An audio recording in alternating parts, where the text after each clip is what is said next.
Welcome students, welcome to Lumens academy. ਮੈਂ ਗੁਰਪਾਲ ਸਿੰਘ। ਅੱਜ ਅਸੀਂ ਡਿਸਕਸ ਕਰਾਂਗੇ about the Heron's formula. What is Heron's formula and why do we use it. Now S ਪਰ the definition of Heron's formula is used to calculate area of a triangle provided height is not given। ਹੈਰੋਨਸ ਫਾਰਮੂਲੇ ਦਾ ਇਸਤੇਮਾਲ ਉੱਥੇ ਕੀਤਾ ਜਾਂਦਾ ਨੇ ਉਹਨਾਂ triangles ਦਾ area find out ਕਰਨ ਦੇ ਲਈ ਜਿਨ੍ਹਾਂ ਦੇ ਵਿੱਚ ਹਾਈਟ ਨਾ ਗਿਵਨ ਹੋਵੇ। ਹੁਣ ਤੁਸੀਂ ਕਹੋਗੇ ਹਾਈਟ ਦਾ ਕੀ ਮਤਲਬ ਹੈ? ਦੇਖੋ, let's suppose this is a triangle. ਇਹ ਟ੍ਰਾਇੰਗਲ ਇੱਥੇ ਰਾਈਟ ਐਂਗਲਡ ਹੈ। ਹੁਣ ਇਸ ਦੀ ਇੱਕ ਹਾਈਟ ਵੀ ਹੈ ਔਰ ਇੱਕ ਬੇਸ ਵੀ ਹੈ। ਜਦੋਂ ਇਸ ਟ੍ਰਾਇੰਗਲ ਦਾ ਮੈਂ ਏਰੀਆ ਫਾਈਂਡ ਆਊਟ ਕਰਾਂਗਾ that will be equal to half into base into height. Half into ਜੋ ਵੀ ਬੇਸ ਦੀ ਵੈਲਿਊ ਹੋਏਗੀ ਐਂਡ ਜੋ ਵੀ ਹਾਈਟ ਦੀ ਵੈਲਿਊ ਹੋਏਗੀ ਉਹਨਾਂ ਨੂੰ ਅਸੀਂ ਮਲਟੀਪਲਾਈ ਕਰਾਂਗੇ half into base into height. ਹੁਣ ਸਾਰੇ ਟ੍ਰਾਇੰਗਲ ਰਾਈਟ ਐਂਗਲ ਟ੍ਰਾਇੰਗਲ ਨਹੀਂ ਹੁੰਦੀ ਹੈ ਔਰ ਸਾਰੇ ਟ੍ਰਾਇੰਗਲਸ ਦੇ ਵਿੱਚ ਹਾਈਟ ਗਿਵਨ ਨਹੀਂ ਹੁੰਦੀ। ਉਸ ਕੇਸ ਦੇ ਵਿੱਚ ਅਸੀਂ ਕਿਸ ਤਰ੍ਹਾਂ ਏਰੀਆ ਫਾਈਂਡ ਆਊਟ ਕਰਾਂਗੇ? For that particular case we use Heron's formula. किस तरह आओ समझिए। Let's suppose we have a triangle having side A B and C.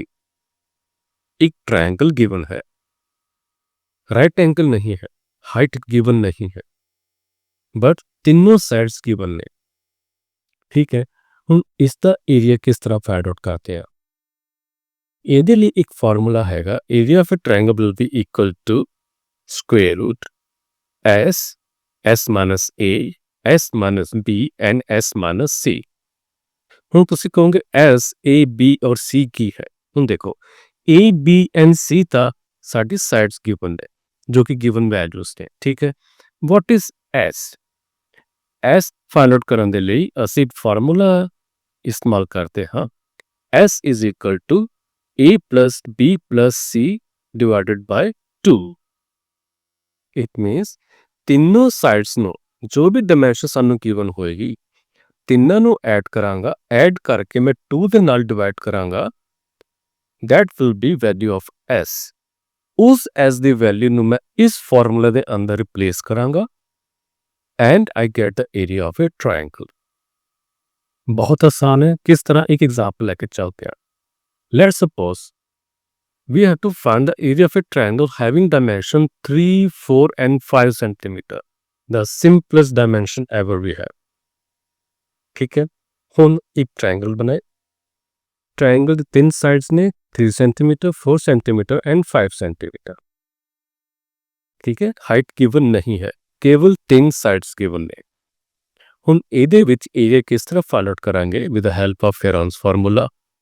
The Heron formula says the area of a triangle will be equal to square root of s minus a, s minus b and s minus c, where s is equal to a plus b plus c upon 2। ठीक है, ਹੁਣ ਸਭ ਤੋਂ ਪਹਿਲਾਂ ਅਸੀਂ s find out ਕਰ ਰਹੇ ਹਾਂ। ਕਿਸ ਤਰ੍ਹਾਂ find out ਕਰਾਂਗੇ? ਪਹਿਲਾਂ ਸਾਨੂੰ ਪਤਾ ਹੋਣਾ ਚਾਹੀਦਾ a b c ਕਿਤਨੇ ਗਿਵਨ ਨੇ। a b c nothing but the 3 dimensions। A is 3 centimeter, B 4 centimeter and C 5 centimeter। ਹੁਣ A, B, C the values ਨੂੰ ਮੈਂ ਇਹਦੇ ਅੰਦਰ ਰਿਪਲੇਸ ਕਰਾਂਗਾ। ਕਿਸ ਤਰ੍ਹਾਂ? S ਫਾਈਂਡ ਆਊਟ ਕਰਨ ਦੇ ਲਈ S will be equal to 3 plus 4 plus 5 upon 2। That will be equal to 12। 3 plus 4 7 plus 5 12 upon 2 will be equal to 6। S ਦੀ ਵੈਲਿਊ 6 ਆ ਗਈ। ठीक है, ਹੁਣ s ਦੀ ਵੈਲਿਊ ਵੀ ਗॉट s ਦੀ value a b c we know a b c ਕਿੰਨੀ values ਨੇ। ਹੁਣ ਇਹ ਸਾਰੋ ਵੈਲਿਊਜ਼ ਨੂੰ ਅਸੀਂ ਇਸ ਫਾਰਮੂਲੇ ਦੇ ਅੰਦਰ ਰਿਪਲੇਸ ਕਰਾਂਗੇ। ਕਿਸ ਤਰ੍ਹਾਂ? Area of a triangle will be equal to square root of, ਦੇਖੋ ਜਿੱਥੇ ਕਿਤੇ ਵੀ s ਲਿਖਿਆ ਹੈ ਉੱਥੇ ਮੈਂ 6 ਲਿਖਾਂਗਾ ਕਿਉਂਕਿ ਅਸੀਂ 6 ਵੈਲਿਊ ਫਾਈਂਡ ਆਊਟ ਕੀਤੀ ਹੈ। ਜਿੱਥੇ a ਲਿਖਿਆ ਹੋਏਗਾ ਉੱਥੇ ਮੈਂ 3 ਲਿਖਾਂਗਾ। ਇੱਥੇ b ਹੈ ਉੱਥੇ ਮੈਂ 4 ਲਿਖਾਂਗਾ। ਜਿੱਥੇ ਕਿਤੇ c ਹੈ ਉੱਥੇ ਮੈਂ रिप्लेस करके 5 लिखागा।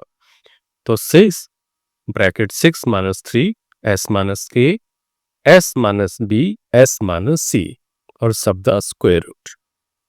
ठीक है, इन्होंने सॉल्व किया। square root of 6 as it is. 6 minus 3 gives me 3. 6 minus 2 gives me 2. 6 minus 5 gives me 1. ਤਿੰਨਾਂ ਨੂੰ ਆਪਸ ਮਲਟੀਪਲਾਈ ਕੀਤਾ 6 into 3 into 2. That will be equal to 36. 6 3s are 18. 18 2s are 36 into 1 is 36. 36 the square root. 36 the square root will be equal to 6 centimeter square. So this will be our area of the given triangle. 36 ਦਾ ਸਕੁਅਰ ਰੂਟ ਆ ਗਿਆ 6 ਕਿਉਂਕਿ unit centimetre ਵੀ ਸੀਗੇ ਤਾਂ unit replace ਹੋ ਕੇ area ਦਾ centimetre square ਹੋਏਗਾ therefore area of a triangle having dimension 3 4 and 5 centimeter will be equal to 6 centimeter square. ਸੋ ਤਿੰਨੋਂ ਸਾਈਡਸ ਨੂੰ ਯੂਟਿਲਾਈਜ਼ ਕਰਕੇ ਅਸੀਂ s ਦੀ ਵੈਲਿਊ ਫਾਈਂਡ ਆਊਟ ਕਰਾਂਗੇ ਔਰ s ਦੀ ਵੈਲਿਊ ਨੂੰ ਅਸੀਂ ਗਿਵਨ ਫਾਰਮੂਲੇ ਦੇ ਵਿੱਚ ਰਿਪਲੇਸ ਕਰਕੇ ਅਸੀਂ given triangle the area find out कर सकते हैं. So student, this was the use of Heron's formula.